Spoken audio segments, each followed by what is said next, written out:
One of the nation's top-ranked baseball players has gotten the green light to play for her middle school again after being taken off the roster. She and her family think it's all because she's a girl. I love this game, and it doesn't matter if he doesn't play me. I would love to play, to support my team and be there, and I just love it. I love to play with my teammates. I show what I have on the field. That's where I show my talent. If you don't think I got it, that's fine, but I'll show it on the field. Violet Mendez's father says the Palm Beach County School Board told him his daughter was cut because she hadn't tried out for the team or turned in required paperwork. We should point out, Violet's been playing with the team for the past 2 years. Her family says other parents complain to coaches about her playing with their sons. We need to point out, she's the only girl on the team. And by the way, she is ranked nationally among older high school players.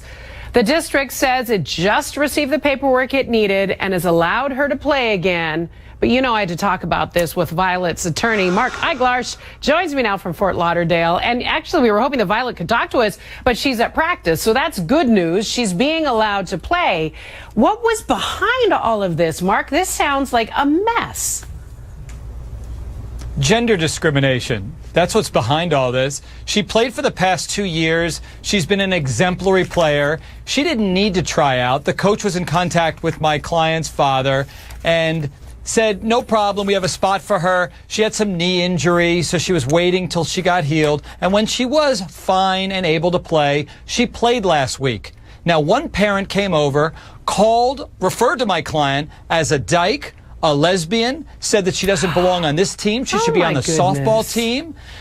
Said things like, her upper parts, referring to her breasts, were distracting the other middle school boys.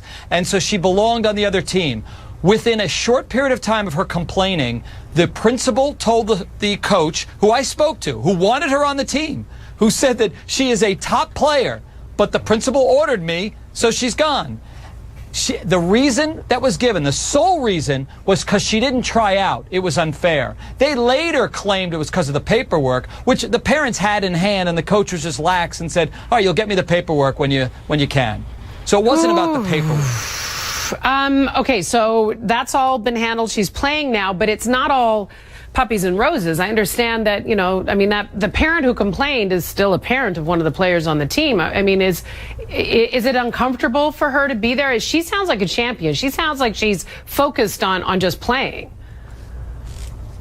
She's extraordinary, but you know what? She's still a girl, a teenage girl who has feelings. So when that same parent who used those derogatory terms about her, calling her a freak of nature, she came over to the dugout when she was finally cleared to play, and I had left the field.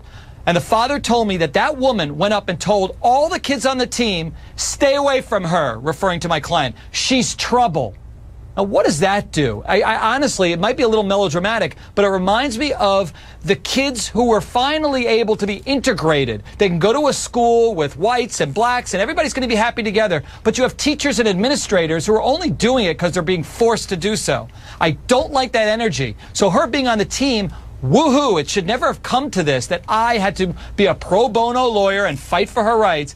But what we need now is for her to feel loved, for her to feel welcomed on that team, just like any other boy on the team. Well, you and I both know that we can't necessarily, mandate people to change their feelings. We hope that they will have a change of heart. She's been with the team for a while. Her brothers came up playing with the team. I think there's a lot of goodwill to her. It sounds like there is from the coach. We think she's tremendous. We think she belongs on the team. She can play her heart out and show those people with her actions what she's made of. I'm glad you're on her side, though, Mark, and that you're there to support her because she might need that going forward. Thanks so much for talking about this young gal. It's been my privilege.